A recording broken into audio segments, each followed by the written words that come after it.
love scam, mapapasko yan or Valentine's Day, talagang, or parang siguro yan ang scam na all year round. Well, kailangan mo kasi mag-build ng relationship eh. Oo.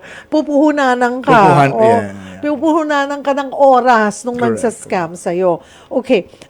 Paano po ba yun nangyayari? Ako, yung mga na-hack, ang may time na nangyari sa akin, yung na-hack na accounts. Yes, Yung yes. hihingan kanila ng pera kasi kaibigan mo sila or hahanapan ng... Fake relatives Ako, naman yan. oo. Hiwalay pa sa love scam yan. Paano po ang love scam? Ang love scam is, ito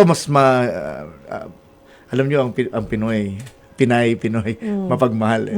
So dito, i-investan ka ng oras.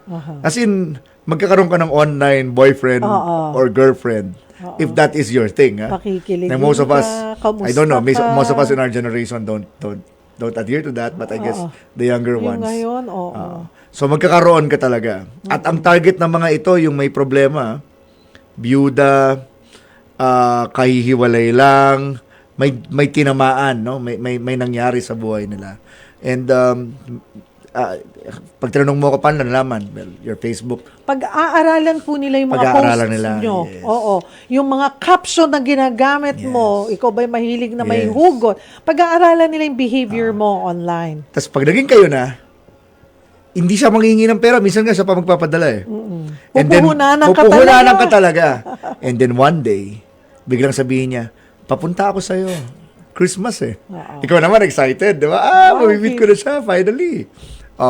Biglang, na-stranded ako sa ganito, na-stranded ako sa Thailand, na-stranded ako sa Japan, na-stranded ako sa Australia, wherever that is. Papakita pa siya ng picture. Siguro old photo niya yon in an airport or whatever. I'm really sorry, na-hold up ako or whatever. There will be an event that will require your intervention, which is usually monetary.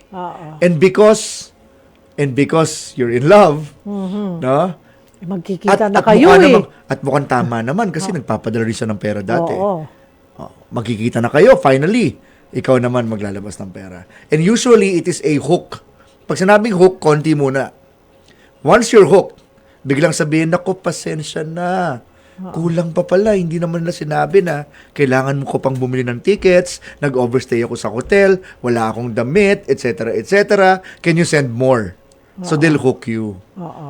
Pagtapos ng hook, ayan na. Na-hook na kita, unti-unti na kita. Hanggang sa bigla na lang ma-realize, madali lang, linuloko na ako nito. Nakarami na.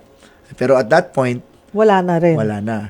This will require you reporting this to the NBI and usually Interpol.